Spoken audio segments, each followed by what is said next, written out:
Hello and welcome to another Bob's vlog. I'm perched high above Whitehall in my normal place. I think you can see, my computer's going to fall into Whitehall, we don't want that. I think you can see Westminster Abbey in the background. They can see Westminster in that, you can see Westminster Abbey in the background. And that's Parliament Square as well behind me. Just a quick update, I had a meeting with David Lidington, who's the Deputy Prime Minister. I spoke to him yesterday. David's a very nice guy, he's the MP for Aylesbury.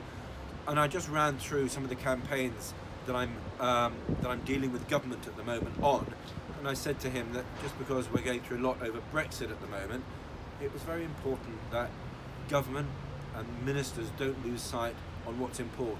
What's important is me delivering for the Isle of Wight, but not only me, but all the constituency MPs and all the MPs here who are doing their best for their constituents. So I ran through a series of points. I told him I was concerned about patient travel.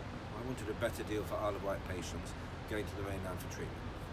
Secondly, I was concerned that I wanted the council to get hold of the Venture Keys site in East Cowes. I don't want Homes England, which is the organisation that's dealing with some of this brownfield sites, sitting on that property for another 2 years when we needed to protect our shipbuilding jobs on the island.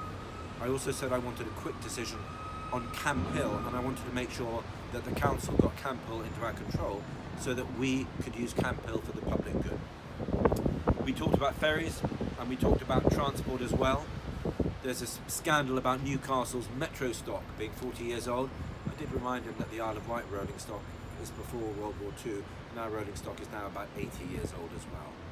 And I asked about the priced option. The priced option is the amount of money that's needed to invest in the railway line to make sure that we can provide a good and indeed better service and half our regular service up and down the Island line as well. I talked about housing. The fact is we're building the wrong sort of housing on the island. And I also, what else did I talk about? There were a couple of other issues as well.